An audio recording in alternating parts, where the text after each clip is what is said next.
Salut! Je m'appelle Chelsea et voici une petite mémoire de mon enfance dans la ville la plus charmante au monde, Londres.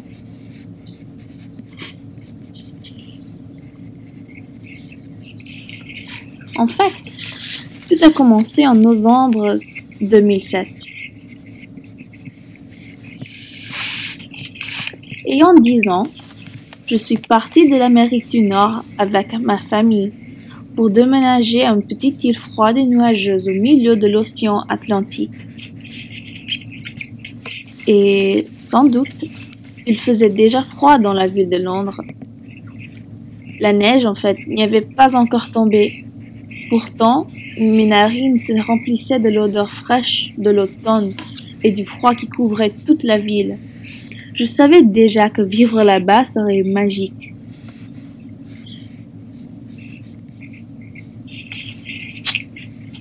Pendant les 2 premières semaines, l'aventure et la diversion remplissaient tout mon temps.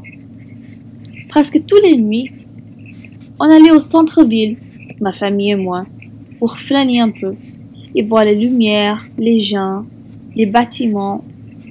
Enfin, la vie nocturne qui se réveillait toujours quand le soleil se couchait. Alors, voilà, ma famille et moi, mes parents, ma petite sœur et la foule au fond.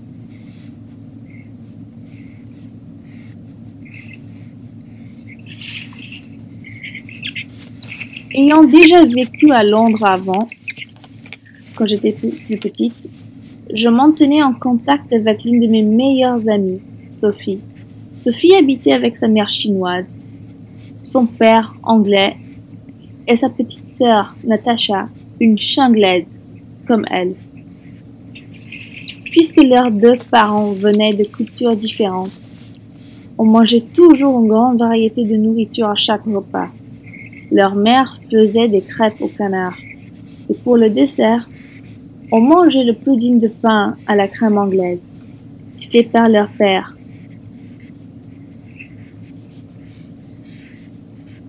Et voilà le drapeau.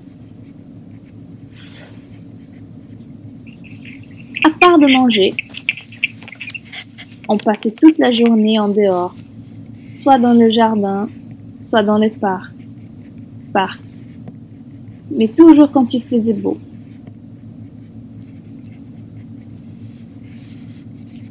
Mais s'il pleuvait, et il pleuvait souvent,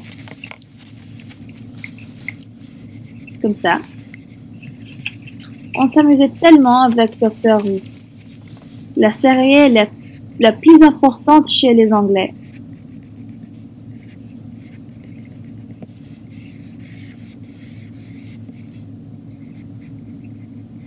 Voilà. Moi, j'ai bien aimé l'école. J'étudiais dans une école toute petite. Pourtant, plein de bons professeurs qui nous enseignaient avec beaucoup d'amour. Les autres étudiants, sympas aussi, sont devenus mes amis. En fait, je partageais mes meilleurs souvenirs avec Rose, Sophie, bien sûr, Melvin et Marina.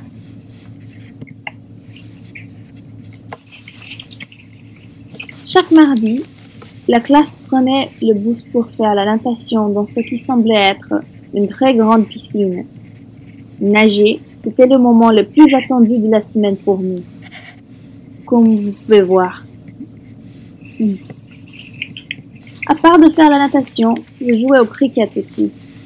Notre entraîneur et professeur d'histoire, Monsieur Romano, nous montrait comment jouer et rester motivé pendant les matchs.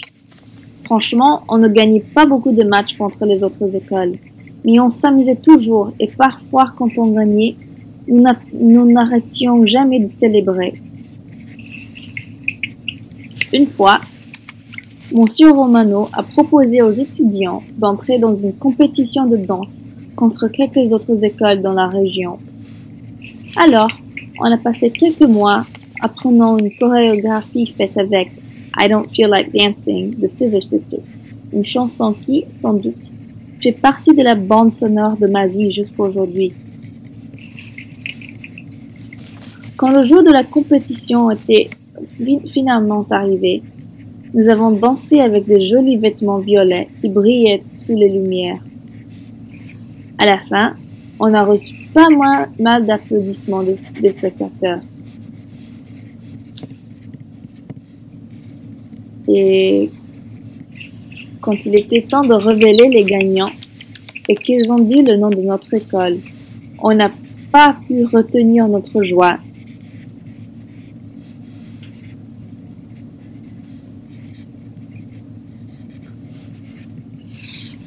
Mais bon, le temps s'est passé et il a fallu changer d'école. Hendon Secondary School, plus grande que mon école de primaire, m'intimidait un peu. Les classes plus difficiles et les professeurs moins sympas m'ont fait rendre compte que je grandissais. Cependant, moi et Sophia, nous avons fait des amis inoubliables chez Hendon et on continué à se divertir avec eux.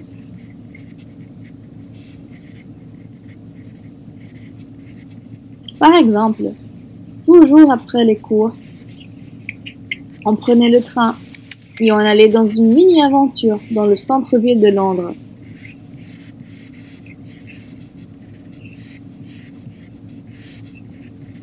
Et des fois, on allait dans les corner shops pour acheter des petits bonbons, particulièrement les Maltesers, mon chocolat favori.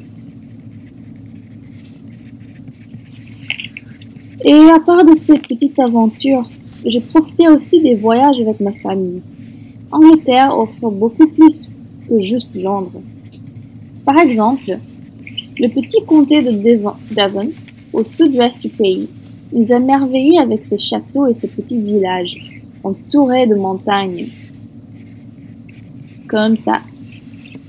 Et de l'autre côté, Brighton, une ville plus ensoleillée, nous accueillait avec une plage et un parc d'attractions sur la jetée.